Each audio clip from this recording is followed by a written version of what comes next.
Okay, so I would get really disappointed when these contractions would start and stop because I would get my hopes up and I'd be like, today's the day. And to be honest, so many people were telling me that I was going to go early and I would deliver early. I was ready, and I really let those voices get inside my head. So I let the pressure of other people's non-existent expectations. I totally made all that up in my own mind.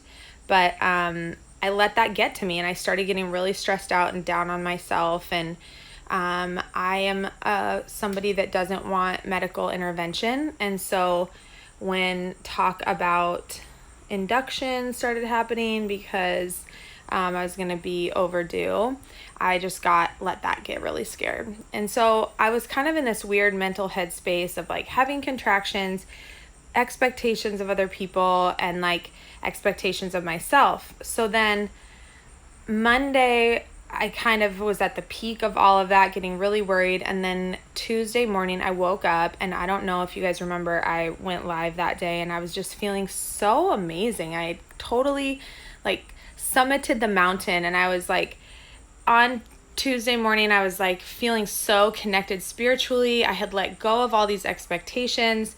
I really was embracing this timelessness, and with that timelessness came so much power.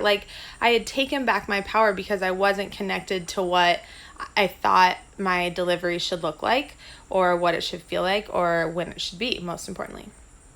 So of course that happens Tuesday morning. So then eating pineapple is something that's supposed to stimulate labor. And trust me when I say legit every corner of the earth, anything they would do to stimulate labor, I was doing. So I mean, the pineapple thing was kind of a daily, that's just what I would have for a mid-morning snack. So I ate my pineapple, and then all of a sudden the contractions started to come, and they had a little bit of a bite to them. They were a little bit more intense, to where I was oh, this is interesting. I'm breathing through this, and it's not stopping my jam of the day, but I was okay, there's something different here. So I was just it's just the pineapple, don't worry about it. And Steph Gustin, she offered to check my dilation. So if you haven't been in labor and you don't know about what that looks like, a woman's cervix has to open to at least about 10 centimeters before the baby can come out. And all week long, I had been at about 3.5, 4. So I went and saw Steph, and Steph checked me, and I was at 5, which is halfway there, guys. And I was oh my gosh, this is Tuesday at about noon. I was dilated to 5. I was halfway there. The contractions were about 5 minutes apart, a good 1 minute each. And I called my Aunt Sarah on the way home from Steph's office, which, by the way, in Steph's office, we were we could just deliver the baby right here. And then I thought to myself, I really want Alex to be there. So anyway, we were laughing about that. But on the way home, the contractions started to get a little more intense, and I called my Aunt Sarah, who's my doula. My Aunt Sarah is in Lincoln, which is an hour away. And in my mind, I still had those old fears of oh, this is going to die down. These contractions will probably go away. And so I was Sarah, I don't think you should come yet. And she was I'm just going to get in my car and head up there. And if they die down, then we'll just go out to lunch and go shopping, and don't worry about it. And so my Aunt Sarah comes up, and she, along the way, tells me to tell Alex that she's coming and what my contractions are at. And so I texted Alex, and I was I don't know if you need to come home. They might die down. They have been dying down. Maybe they... But he decided to come home too. And he said he could just work from home. So by the time my Aunt Sarah got there and Alex came home, we also called Jenda, my midwife, and told Jenda what my contractions were. For about 2-3 hours, they've been 5 minutes apart, 1 minute each. And they were starting to actually ramp up in intensity and in length. So I would have maybe 90-second contractions and sometimes 75-second contractions. And all contractions are doing is just helping move the baby down into your pelvis. So I was breathing through them. Oh my goodness. Hi, Pumpkin. Hi. So I was breathing through them, and we got in the car, and we all went to the hospital. Oh, Griff. Hey. And on the way to the hospital, I'm going to change locales, guys. On the way to the hospital, sure enough, on Dodge Street, we pull up alongside my mom and my sister, who are also coming from Lincoln. So here we are in this caravan. We're all honking at each other. It was amazing. And we decided to just all caravan to the hospital together. Okay, I can take her. I'm just doing a live video. It's no big deal. Come here. Okay, you guys, brief pause while I get this ready. Okay, sit. Sit.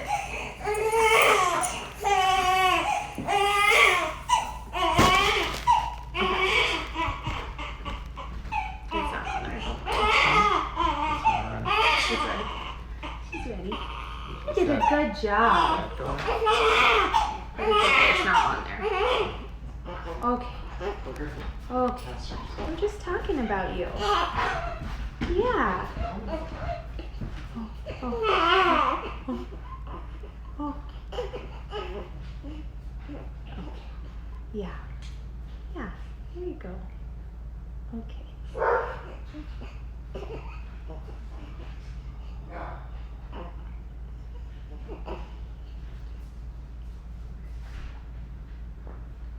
Okay, moms, so you know what's up with this. So we're all on the way to the hospital, and we get to the hospital at about 3 o'clock. So we get to the hospital, and our room with the bathtub is not ready yet. So we have to wait like 15-20 minutes, and so we're just getting checked in, and I can still really like breathe through my contractions, and I was doing a lot of like singing through my contractions too. And if you don't know the beautiful chorus, I will link to them in a stories post after this, but singing beautiful chorus the whole time. It was just magical. And we started walking the halls, and then like when I would walk the halls, we were going pretty fast, like we were booking it. And then I would have a contraction, and I would like squat into Malasana. And during the contraction, I would be in Malasana, and I would just be like breathing and thinking, baby's coming down, baby's coming down, baby's coming down. And then the contraction would subside, and then I would keep walking. So then at like 4:15, so we'd been there for about an hour and 15 minutes, yeah. Jenda and I decided that we were gonna break my water because my water hadn't broken yet, and the contractions were amping up in intensity, but I wasn't dilating anymore. So at 4:30 p.m., she broke my water. And when she broke my water, I had to stay on the bed, like out of the tub for 30 minutes so they could do fetal monitoring, which is a silly hospital rule, but they had to do it. So anyway, she broke my water at 4:30, did half-hour contractions on the bed, and I was really like kind of in like a modified down dog, like my arms and forearms were on the bed and my legs were on the floor, my feet were on the floor. And at that point, the contractions really totally changed in intensity, and that's when I entered the cave of Shakti. It was like there was no connection with the outside world. I was for sure just tuned into my own power and my own self. So 30 minutes of contractions like that, and Tallulah would side note, my mom, Alex's mom, my sister Chloe, and Tallulah were all in the room too, and they were kind of just like holding space for me. They were holding space. It was like this just amazing spiritual council of women surrounding the outside of the room. Alex was just my rock the whole time. He was phenomenal. Okay, so back to the progression of events. So 30 minutes of contracting on the bed, and I was standing in like a down dog on with my arms on the bed. And Tallulah would come over and sing with me, and Chloe would come over and just like rub my back and rub my hips. My Aunt Sarah was right there with me, my doula, and she was like, you know, helping me breathe through it and stay calm. And Alex was just like this rock. And then Jenda, my midwife, was really just like the boss. Like, she was so incredible at just knowing my wants and my needs and not letting the medical system intervene in any way. So then at 5 p.m., okay, I get in the bathtub. And the bathtub does help ease some intensity, but really what it does for me is it allows me to, in between contractions, just completely relax. Like, relax my whole body. And that really helps me save my energy for pushing. Okay, so I was in the bathtub for like 15 minutes. Alex was in there with me. And all of a sudden, I was like, it's time to push. And so Jenda was like, okay, get out of the bathtub. My Aunt Sarah was right there with me. She helped me out. Alex helped me out. I did one contraction outside the bathtub on the ground, on hands and knees, and then I made it over to the bed. Okay. Get back on the labor bed. I'm in tabletop position. Okay. Tabletop position. Here we go. First push. Now, I would love to, I've done so much research. I've watched every birth video of these women who deliver with like, and the baby comes down and it's like, rest. And, no. Mary Claire's sweet, when she delivers a baby, it is like primordial Durga rising up from the fire, pushing and screaming the baby out. And when I'm pushing, I'm like this. I'm pushing. I love her so much. Here she comes. Like fireworks. Okay. I'm not like calm in the Zen zone. So first push, tabletop position. Second push, malasana, squat. That was so intense. I was like, there's no way I can stay on this earth and do more like that. So I was like, okay, back to tabletop. Third push. In tabletop with a lizard's pose modification. I stepped my right foot up kind of next to my right hand a little bit, which like my pelvis was just so open. That was push number 3 and 4, and she was out. And those 4 pushes probably took 15 minutes, 20 minutes, maybe, probably 15. And Jenda would say to me, you know, okay, here's a 4-centimeter head. That means like they could see her head. Okay, now the head's out. When I knew the head was out, I was like, oh, this is the best part, where you push the body out and then it's over. And my Aunt Sarah was just like in my face the whole time, just like, yes, you can. You're doing it right now. Okay, it's put, you know, my Aunt Sarah, and Alex was just like the rock.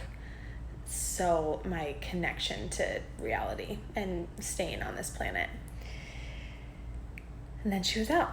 And then as soon as she was out, I was like, oh, fine. They got her out. They said that her head came out and then her arms came out, and she was like trying to get out. Like she was just, and she is so active, you guys. I mean, every mom thinks this, but like you think your baby is so like strong and advanced and mobile. No, my baby is so strong and advanced and mobile. But I knew that the whole time. When she was in me, she was just so like active and kicky and movie and swimmy and all the time.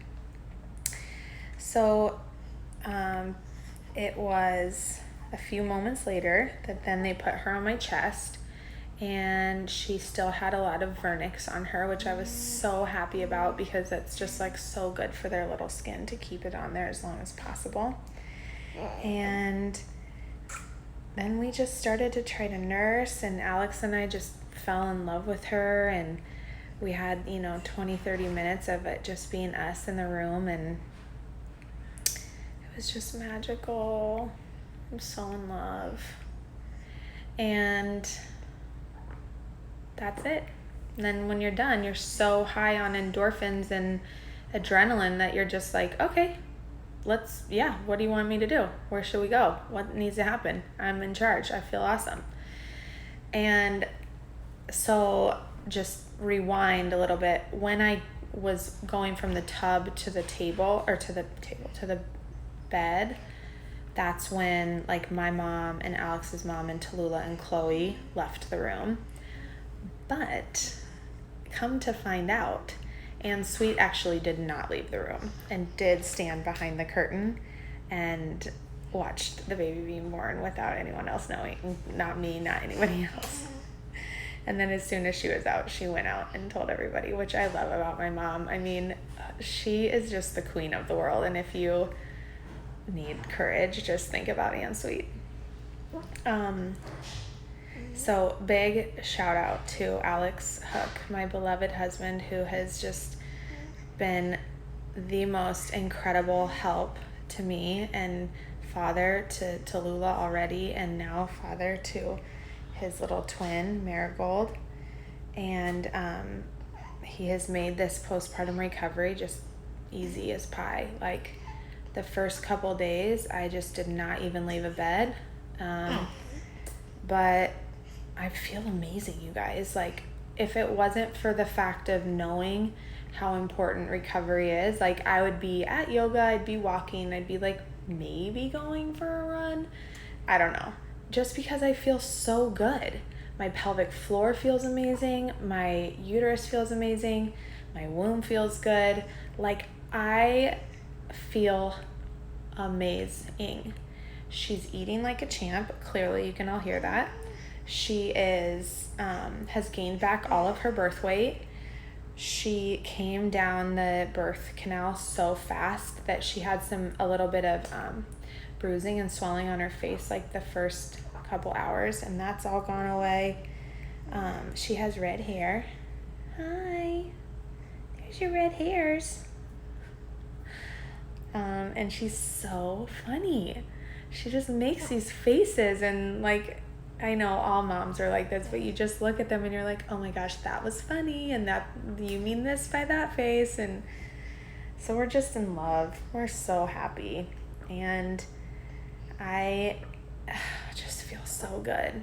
I feel so good. I mean, no, I'm not sleeping through the night, clearly. I mean, she is, sleeping a good 2.5 hours at a time during the night, which is phenom. But she also does not like being put down. Like she wants to be held as much as possible. So, like navigating that and just remembering the important things about breastfeeding and balancing, just letting it be completely like feeding on demand and holding on demand, and also remembering that we're here to educate her a little bit about how to be a human, but she's only 5 days old, so we've got time. If you have any questions about my birth story or any parts of it, because I know that a lot of it is not very traditional, just DM me and I will love to answer those questions. I am going to finish nursing her, and then I will post some pictures and stuff on the stories. So anyhow, thank you so much for sharing the joy of Marigold Joy, and more to come. Thanks, guys.